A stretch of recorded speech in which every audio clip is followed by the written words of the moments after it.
নমস্কার, আপনারা দেখছেন জেলার ১ নম্বর online TV channel Birbhum RC TV. শুরু করছি আজকের সংবাদ। বিস্তারিত সংবাদে যাবার আগে দেখে নেব সংবাদ শিরোনাম। সিউড়ি পৌর এলাকায় পরিষ্কার পরিচ্ছন্নতা নিয়ে মানুষের ক্ষোভ।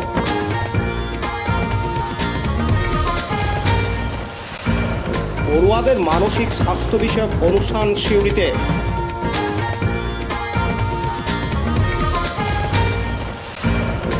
বোলপুর পৌর এলাকায় পরিবেশ দূষণের অভিযোগ।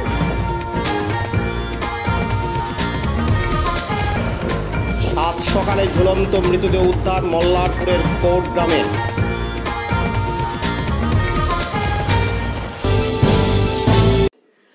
নোংরা আবর্জনা নিয়ে সিউড়ি পৌরসভার ৬ নম্বর ওয়ার্ডের আইনজীবী কাজল চ্যাটার্জি নামে এক ব্যক্তি সরাসরি রাজ্যের নগর উন্নয়ন মন্ত্রী এবং রাজ্য সরকারের কাছে অভিযোগ জানান সিউড়ি শহরের পরিষ্কার পরিচ্ছন্নতা নিয়ে। এরপরই দেখা যায় মুখ্যমন্ত্রী মমতা বন্দ্যোপাধ্যায় খোদ সিউড়ি পৌরসভার বর্তমান পরিস্থিতি নিয়ে ক্ষোভ প্রকাশ করেন। গতকাল সোমবার ২৪শে জুন মুখ্যমন্ত্রী মমতা বন্দ্যোপাধ্যায় সিউড়ি পৌরসভার পরিস্থিতি নিয়ে ক্ষোভ প্রকাশ করার পর নড়েচড়ে বসতে দেখা যায় সিউড়ি পৌরসভার কাউন্সিলরদের। তড়িঘড়ি বিভিন্ন জায়গা পরিষ্কার পরিচ্ছন্ন করার কাজ শুরু হয়। অন্যদিকে পরিষ্কার পরিচ্ছন্নতা নিয়ে সিউড়ি শহরেরই এক কাউন্সিলর দেবদাস সাহা অন্যান্য কাউন্সিলরদের বিরুদ্ধে ক্ষোভ উগরে জানিয়েছেন কাউন্সিলরদের উদ্যোগ না থাকার কারণেই এমন পরিস্থিতি হয়েছে। বিজেপির তরফ থেকে বিষয়টি নিয়ে যিনি অভিযোগ জানিয়েছেন তাকে সাধুবাদ জানানো হয়েছে। অন্যদিকে মুখ্যমন্ত্রীর এমন পদক্ষেপের পরিপ্রেক্ষিতেও সাধুবাদ জানানো হয়েছে। তবে এর পাশাপাশি সিউড়ি পৌরসভার মনোভাব নিয়েও তাদের তরফ থেকে কটাক্ষ করা হয়েছে। তাদের দাবি পরিষ্কার পরিচ্ছন্নতা সহ অন্যান্য পরিষেবা বাদ দিয়ে সিউড়ি পৌরসভার কাউন্সিলররা নিজেদের পকেট ভরতেই ব্যস্ত। অন্যদিকে ওই আইনজীবী যিনি অভিযোগ জানিয়েছিলেন তিনি জানিয়েছেন যদি এরপরেও কাজ না হয় ফের তিনি অভিযোগ জানাবেন। এদিন সিউড়ি পৌরসভা এক কর্মী জানান, সিউড়ি ২১টি ওয়ার্ডের সুপারভাইজারদিকে আজকে অ্যালার্ট করা হয়েছে এবং সিউড়ি পৌরসভার আমাদের যে মাননীয় ৪ নম্বর ওয়ার্ডের কাউন্সিলর আছেন তিনি প্রত্যেকটা ওয়ার্ডের কাউন্সিলরদিকে সচেতন করেছেন। তবে আমি যেটা সিউড়ি পৌরসভার ৩২ বছর আমার চাকরি করা হয়ে গেল, আমি যা দেখছি সিউড়ি পৌরসভার কাউন্সিলররা অ্যাক্টিভ নয়। সিউড়ি পৌরসভার কাউন্সিলর ভোরবেলায় ঘুম থেকে ওঠেন না, ১১টার পর ফোন খোলেন। এইভাবে সিউড়ি পরিষেবা দেওয়া যায় না। সিউড়ি পৌরসভার কাউন্সিলর হয়েছেন আর ওয়ার্ডে পরিষেবা দিতে পারবেন না, আপনাদের কাউন্সিলর থাকার যোগ্যতা নাই আমি বলে মনে করি। আর সিউড়ি পৌরসভার এক্সিকিউটিভ অফিসার তিনি সময় মতো নোডাল অফিসার, ৪টে ডিপার্টমেন্টের নোডাল অফিসার, তিনি কি কাজ করেন? আজকে আমি এই প্রশ্নগুলো রাখছি। আজকে মাননীয় চেয়ারম্যান সাহেব শারীরিক অসুস্থতার কারণে কলকাতায় গেছেন, আসুন আমি চেয়ারম্যান সাহেবের সঙ্গে বসবো যে ওয়ার্ডের কাউন্সিলররা কেন অ্যাক্টিভ হচ্ছেন না, এক্সিকিউটিভ অফিসার কেন অ্যাক্টিভ হচ্ছেন না, এগুলোতে অ্যাক্টিভ হওয়ার দরকার আছে। এবং বিভিন্ন ওয়ার্ডে যারা কাজ করেন না তাদের বিরুদ্ধে কী কী পদক্ষেপ গ্রহণ করা হবে এটা চেয়ারম্যানকে আমরা পার্সোনালি বলবো ইউনিয়নের তরফ থেকে। আর মমতা বন্দ্যোপাধ্যায় মাননীয় বাংলার মুখ্যমন্ত্রী যা করেছেন ওনাকে সাধুবাদ জানাচ্ছি, সাধুবাদ জানাচ্ছি, সাধুবাদ জানাচ্ছি। এর আগেও তো সিউড়ি পৌরসভার যিনি আগের যে চেয়ারম্যান ছিলেন কোনো পদ তিনি একাধিক উচ্ছেদ করেছিলেন, এমনকি তৃণমূলের যে কার্যালয় ছিল ট্যাক্সি ইউনিয়ন। আমার দেখা সব থেকে অপদার্থ চেয়ারম্যান হচ্ছেন রঞ্জন কর। তিনি কি এরকম ব্যস্ততায় ছিলেন? না না, কিছুই দেখতেন না উনি, এসি করে ঢুকে যেতেন না, কিছুই দেখতেন না উনি। আর এখন পৌরসভার চেয়ারম্যান উজ্জ্বল চট্টোপাধ্যায় অনেক অ্যাক্টিভ। দেখছেন না সিউড়ি শহরে কত সৌন্দর্যায়ন হচ্ছে, কত ছবি টবি আঁকা হচ্ছে, পরিষ্কার পরিচ্ছন্ন হচ্ছে।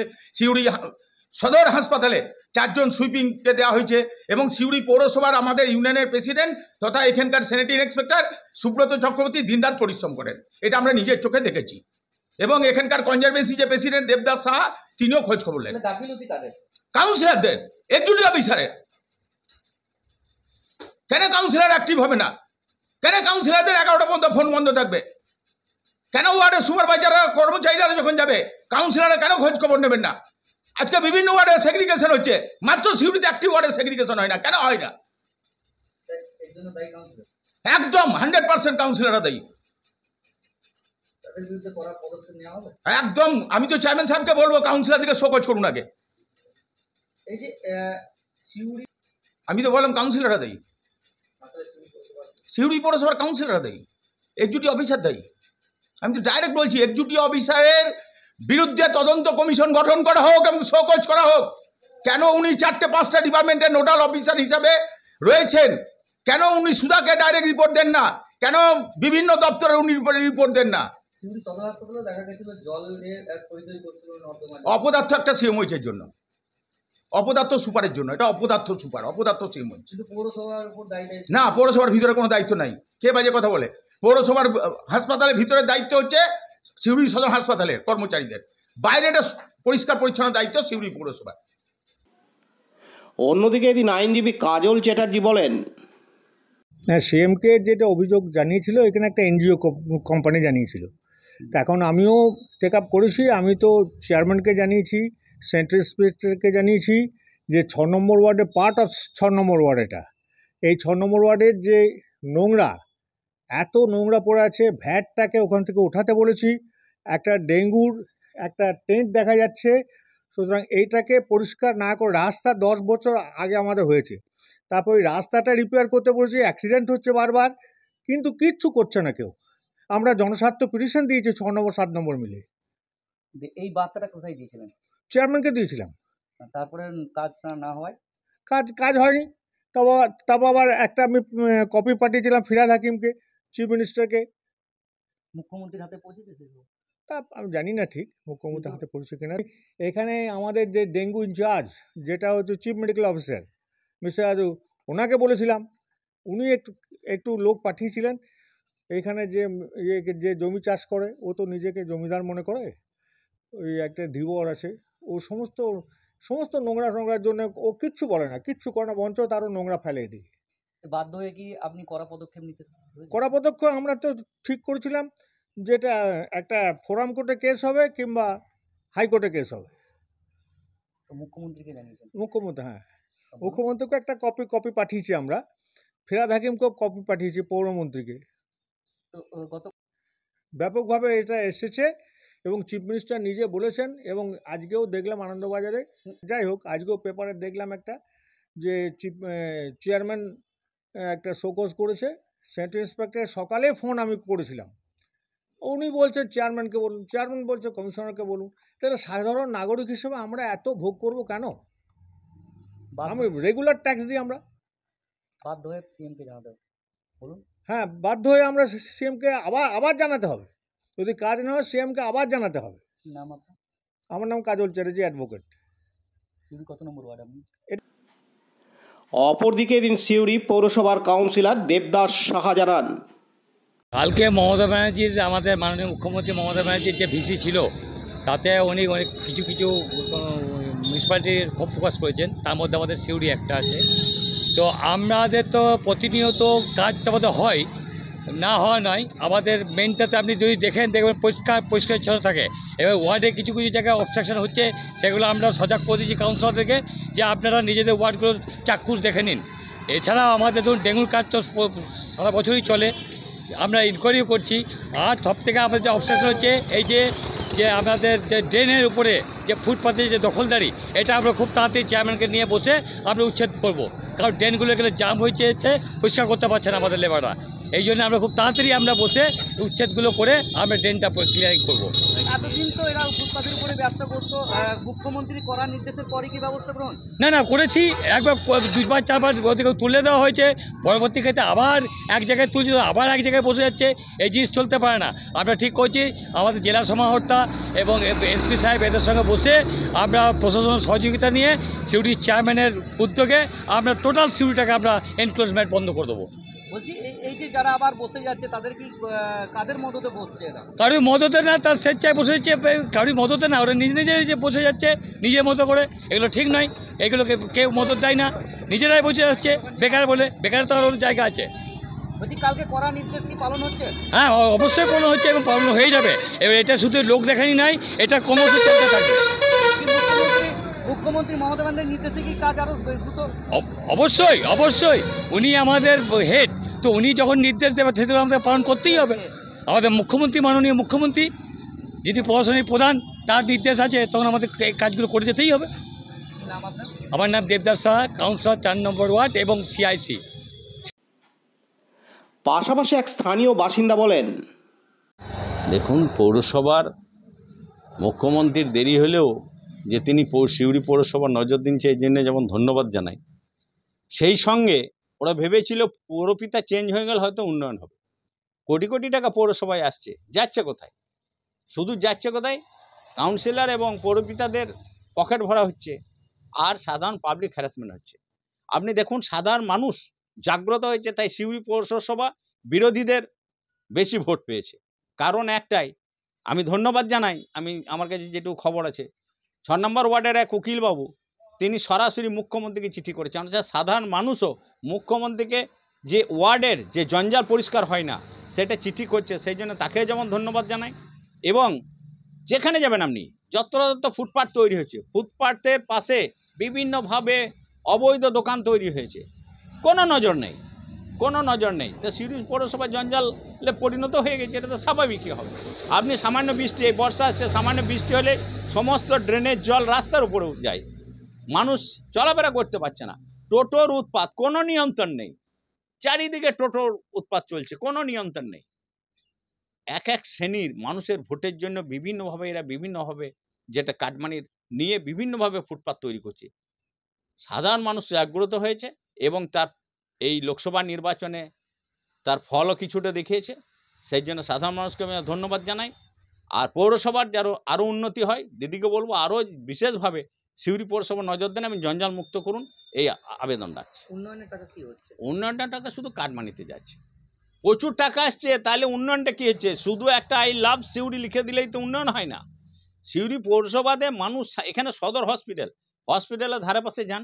আমরা যখন হসপিটালের রাস্তা তৈরি হলো, বললাম যাক সিউড়ি একটা সুন্দর হসপিটালের সৌন্দর্যন হবে। আপনি হসপিটালে এত দুর্গন্ধ চারিপাশে, আপনি ভাবতে পারবেন না। সাধারণ মানুষ গেলেই তো তারা রোগী হয়ে যাবে, রোগী কীভাবে সুস্থ হয়ে বেরোবে? সৌন্দর্যন শেষ। সিউড়ির কোনো, দেখুন এই যে সামনে বর্ষা, কোনো গাছ লাগাবার কোনো চিন্তা ভাবনা নেই। কী করে গাছ লাগাবে? চারদিকে ফুটপাথ গেলাতে সাধারণভাবে বেআইনি সব দোকান বসিয়ে দেওয়া হয়েছে, তো গাছ লাগাবো কোথায়? এই জঞ্জাল মুক্ত তৈরি করার জন্য যেমন আমাদের গাছ লাগানো দরকার এবং সৌন্দর্যনে বৃদ্ধির জন্য ফুটপাথ উচ্ছেদ করা দরকার বলে আমি মনে করি। আমার নাম উত্তম করজক, বীরভূম লোকসভার কনভেনার। পার্থ দাসের রিপোর্ট, বীরভূম RCTV, সিউড়ি। এখন বিজ্ঞাপন বিরতি, ফিরে আসছি বিরতির পর। সব থেকে ভালো চিকিৎসা, সবচেয়ে কম খরচে, সবচেয়ে কম খরচে। সব থেকে ভালো চিকিৎসা, সবচেয়ে কম খরচে, সবচেয়ে কম খরচে। বিশ্বমানের স্বাস্থ্য পরিষেবা মিলবে দিনে রাতে, বিশ্বমানের স্বাস্থ্য পরিষেবা মিলবে দিনে রাতে। মণি মহেশ হসপিটাল, মণি মহেশ হসপিটাল, মণি মহেশ হসপিটাল, মণি মহেশ হসপিটাল। মণি মহেশ হসপিটাল, দুবরাজপুর, বীরভূম।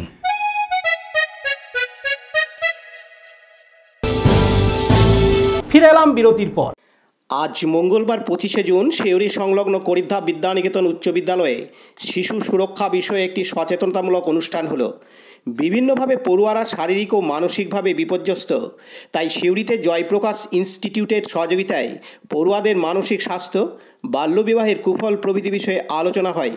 তাদের বিভিন্ন সমস্যার সমাধানের জন্য প্রয়োজনীয় আইনি পরিষেবা নিয়েও আলোচনা করা হয়।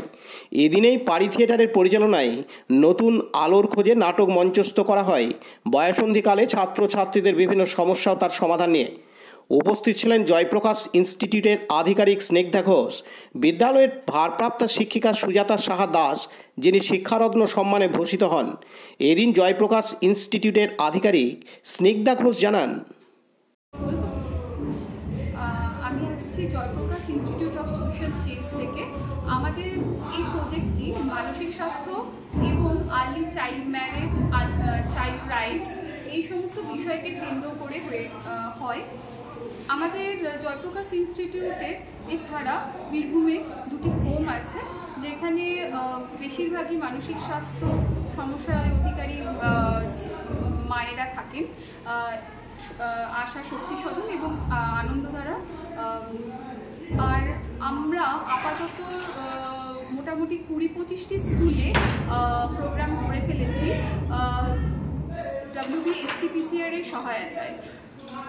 এবং আগামী দিনে আমাদের প্রচেষ্টা যাতে এই আর্লি চাইল্ড ম্যারেজ আটকায় এবং ছেলেমেয়েরা তাদের পড়াশোনাটা এগিয়ে নিয়ে যেতে পারে, তাদের বিভিন্ন সামাজিক যে প্রতিকূলতা সম্মুখীন তারা প্রত্যেকদিন দৈনন্দিন জীবনে হয়, সেখানে তারা সরকারিভাবে এবং বিভিন্ন কোন কোন জায়গাগুলোতে গেলে তারা সহায়তা পাবে সেই দিকগুলো আমরা তাদেরকে অ্যাওয়্যার করি আমাদের এই প্রোগ্রামের মাধ্যমে। এবং তারা তাদের রাইটস, তারা তাদের আইনি সহায়তা সমস্ত কিছু কিভাবে কোথায় গেলে পাবে সেই সমস্ত বিষয়গুলো নিয়ে আমরা তাদেরকে অ্যাওয়্যার করি। আর আমরা আজকে প্রোগ্রাম করতে এসেছি করিত্থা বিদ্যানিকেতন স্কুলে। আমাদের খুবই ভালো লাগছে, ম্যাডাম সুজাতা ম্যামের সহায়তায় এখানে আমরা প্রোগ্রাম করার একটা সুযোগ পেয়েছি। ম্যাডামকে অসংখ্য ধন্যবাদ আমাদের এই প্রোগ্রামের মাধ্যমে। আমার নাম স্নিগ্ধা ঘোষ, আমি এই প্রজেক্টের কাউন্সিলর। এটা আমাদের মিজরিয়ার প্রজেক্ট জয়প্রকাশ ইনস্টিটিউটের। আমি প্রজেক্টটা বীরভূম জেলায় সিউড়ি এবং বোলপুর মোটামুটি দেখি স্কুলগুলো। পাশাপাশি করিত্থা বিদ্যানিকেতন উচ্চ বিদ্যালয়ের ভারপ্রাপ্ত শিক্ষিকা সুজাতা সাহা বলেন, আজ আমাদের করিত্থা বিদ্যানিকেতন উচ্চ বিদ্যালয়ে চাইল্ড প্রোটেকশন এবং মেন্টাল হেলথ নিয়ে একটি অ্যাওয়ারনেস ক্যাম্প হয়ে গেল। বীরভূম জেলার যে 20টি বিদ্যালয়কে এখানে নির্বাচন করা হয়েছিল, তার মধ্যে আমাদের বিদ্যালয় একটি অন্যতম বিদ্যালয়। কোভিড পরবর্তীকালে যে সমস্ত সমস্যাগুলো ছাত্রছাত্রীদের মধ্যে দেখা যাচ্ছে, আর্লি ম্যারেজ তো আছে, সেই সঙ্গে সঙ্গে তাদের যে মানসিক স্বাস্থ্যহানি ঘটছে সেই সম্পর্কে তাদেরকে সুরক্ষা দেওয়ার জন্য জয়প্রকাশ ইনস্টিটিউশনের পক্ষ থেকে এখানে কিছু আলোচনা করা হয়। ভিডিওগ্রাফির মাধ্যমে তাদের বিভিন্ন সমস্যা এবং সমাধানের সূত্র খুঁজে দেওয়া হয় এবং সুন্দর একটি নাটক তারা এখানে মঞ্চস্থ করেন, যাতে আমাদের ছাত্রছাত্রীদের মানসিক সুরক্ষার দিকটা খুব ভালোভাবে রক্ষিত হয়। সুজাতা সাহা, ভারপ্রাপ্ত শিক্ষিকা, করিত্থা বিদ্যানিকেতন উচ্চ বিদ্যালয়। পতিত পাবন বৈরাগ্যের রিপোর্ট, বীরভূম RCTV সিউড়ি। এখন বিজ্ঞাপন বিরতি, ফিরে আসছি বিরতির পর। RCS Network, high speed internet, broadband, cable TV and landline service provider, Dubrajpur, Birbhum. আমাদের এখানে পাবেন BSNL, RailTel, city alliance and Jio ফাইবারের internet, cable TV and landline টেলিফোনের কানেকশন নিতে যোগাযোগ করুন। দুবরাজপুর 0346229627 7449000072 9732202011 8207037404। সিউড়ি 034622999995 9647669665 7063544520। ফিরে এলাম বিরতির পর। বোলপুর পৌরসভার অন্তর্গত 5 নম্বর ওয়ার্ডে ঘন জনবসতি এলাকায় সুগনা ফুড কোম্পানির বিভিন্ন অ্যান্টিবায়োটিক ও বিভিন্ন ধরনের খাদ্য সামগ্রী মজুদ থাকে। ওই মজুদ দ্রব্যগুলি বিভিন্ন জায়গায় সাপ্লাই করা হয়ে থাকে। উল্লেখ্য, কেমিক্যাল জাতীয় জিনিস যখন বিকৃত হয় তখন সেগুলি এত দুর্গন্ধ ছড়ায় যে এলাকার মানুষের টিকে থাকার দায় হয়ে যায় এবং পরিবেশ দূষিত হচ্ছে বলে অভিযোগ জানান এলাকার মানুষ। অসহ্য দুর্গন্ধের জ্বালায় জনবসতি এলাকায় মানুষ অস্বস্তি বোধ করছেন। এই সমস্যার সমাধানের জন্য পৌর এলাকার ওয়ার্ড কাউন্সিলরকে জানিয়েও কোনো সমস্যার সমাধান হয়নি। খুব স্বাভাবিকভাবেই সমস্যার সমাধানের জন্য এলাকার মানুষ বিভিন্ন জায়গায় দ্বারস্থ হচ্ছেন। মানুষ চাইছেন যে এখান থেকে ওই মজুদ দ্রব্যগুলি যাতে এখানে মজুদ না করেন, তাহলে এখানকার মানুষের খুবই উপকৃত হয়। এলাকার মানুষজন আরও জানান যে জনবসতি এলাকা ছেড়ে অন্য কোথাও চলে যেতে। তাই আজ মঙ্গলবার 25শে জুন এলাকার মানুষ সাংবাদিকদের সামনে তাদের ক্ষোভের কথা জানান। এদিন স্থানীয় এক বাসিন্দা জানান, আরে অভিযোগ এখানে আমাদের বসতি এলাকায় এখানে সুগুনা কোম্পানি, সুগুনা ফুডসের এখানে গোটা বীরভূমের একটা অফিস করেছে। সমস্ত লোকরা এখান থেকে তাদের মালপত্র কিনছে, সমস্ত লোকজনরা এখান থেকে ওষুধপত্র নিয়ে যাচ্ছে। এগুলো হাই অ্যান্টিবায়োটিক এবং এগুলো প্রচণ্ড দুর্গন্ধযুক্ত। যখন ওরা খুলছে তখন এত দুর্গন্ধ, পাড়ায় থাকা যাচ্ছে না এমন অবস্থা। কমিশনারকে জানিয়েছিলেন? আমরা কমিশনারকে আমরা পাড়ার 10 জন মিলে দরখাস্ত করলাম, তো উনি বললেন আমাকে 36 ঘন্টা টাইম দিন, 36 ঘন্টার মধ্যে আমি ব্যবস্থা করে দেবো। তা 36 ঘন্টা কি মামলা ডেটের মধ্যে ডেট ফেলছেন উনি। একদিন যাব, আজ অমুক হয়েছে, কাল তমুক হয়েছে, এমনি করে এলেনই না। যদি এলেন 15 দিন পর, তারপর এসে দলবল নিয়ে এসে দেখলেন, দেখে বলছেন যে সব তো ঠিক আছে, লোকজন তো বেশি নাই এখন, কিছু লোক তো থাকবেই। তারপর আবার বলছেন কোনো কেমিক্যালের গন্ধ তো আমি পাচ্ছি না, সব ঠিক আছে। তারপর বলছেন আমার তো ক্ষমতা খুব সীমিত। উনি বললেন 36 ঘন্টার মধ্যে আমি সব ব্যবস্থা করে দেবো। তারপর বলছেন আমার ক্ষমতা তো সীমিত, আমি পৌরসভাতে জানাবো, আর যাদের যাদের বাড়িতে লোক ভাড়া আছে সব আমাকে কাগজপত্র দেন। ওদের কোনো কমপ্লেন নাই, অন্য লোক যাদের বাড়িতে ভাড়া আছে তাদেরকে কাগজপত্র দিতে হবে ওনাকে। তারপর আমি দেখছি এগুলো সেটিং, ওরা ওই কোম্পানির লোক এবং এখানে যারা দালাল আছে তাদের পয়সাপাতি সেটিং করে দিয়েছে, বাস। তারপর উনি ওদের হয়ে গেছেন, আমাদের কোনো কথা শুনছেন না। আমরা 40 জন থেকে 42 জন সই সাবুত করে কাউন্সিলকে জমা দিলাম আমাদের অভিযোগ, কিন্তু আমাদের কোনো অভিযোগে গুরুত্বই দিলেন না উনি। আপনার নাম? আমার নাম মোহাম্মদ জাহাঙ্গীর। কাজী আমিরুল ইসলামের report, Birbhum RC TV, Bolpur. এখন বিজ্ঞাপন বিরতি, ফিরে আসছি বিরতির পর। বঞ্চনার অবসান, শ্রমের সম্মান। 100 দিনের কাজের অদক্ষ শ্রমদানকারীদের জীবনে এলো নতুন প্রভাতের আলো। মাননীয় মুখ্যমন্ত্রী মমতা বন্দ্যোপাধ্যায়ের উদ্যোগে তাদের 2 বছরের বকেয়া মজুরির বঞ্চনার অবসান হলো। সম্পূর্ণ রাজ্য সরকারের নিজস্ব তহবিল থেকে 2651 কোটি টাকা ব্যয়ে 59 লক্ষ অদক্ষ শ্রমদানকারীদের বকেয়া মজুরি প্রদান করা হয়েছে। হাসি ফুটেছে রাজ্যের সকল অদক্ষ শ্রমদানকারীদের মুখে। পঞ্চায়েত ও গ্রামোন্নয়ন দপ্তর, পশ্চিমবঙ্গ সরকার কর্তৃক জনস্বার্থে প্রচারিত। ফিরে এলাম বিরতির পর। আজ মঙ্গলবার 25শে জুন সাত সকালে গাছের মধ্যে ঝুলন্ত দেহ উদ্ধার ঘিরে চাঞ্চল্য ছড়ালো মল্লারপুর থানার অন্তর্গত কোর্ট গ্রামে। জানা যায় গতকাল সোমবার 24শে জুন সকালে পারিবারিক অশান্তির জেরে এদিন দুপুর প্রায় 12টা থেকে নিখোঁজ ছিল কোর্ট গ্রামের বাসিন্দা সাবির উদ্দিন শেখ। সাবির উদ্দিন মল্লারপুর থানার অন্তর্গত গৌরবাজারের শ্বশুর বাড়িতে থাকত, আর গতকাল সোমবার সকালে শ্বশুর বাড়িতে অশান্তির জেরে নিজের বাড়ি অর্থাৎ কোর্ট গ্রামে চলে আসেন। তারপর সে বাড়ি থেকে নিখোঁজ হয়ে যান। নিখোঁজ হওয়ার ঘটনার খবর জানানো হয় মল্লারপুর থানাতেও। পরিবারের লোকজন সারাদিন তাকে খোঁজাখুঁজি করলেও মেলেনি তার খোঁজ।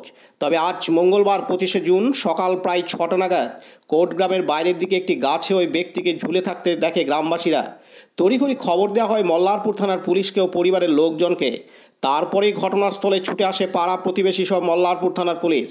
পুলিশ মৃতদেহ উদ্ধার করে ময়না তদন্তের জন্য রামপুরহাট মেডিকেল কলেজ হাসপাতালে পাঠিয়ে দেয়। তবে এই ঘটনায় কোর্ট গ্রামে শোকের ছায়া নেমে আসে।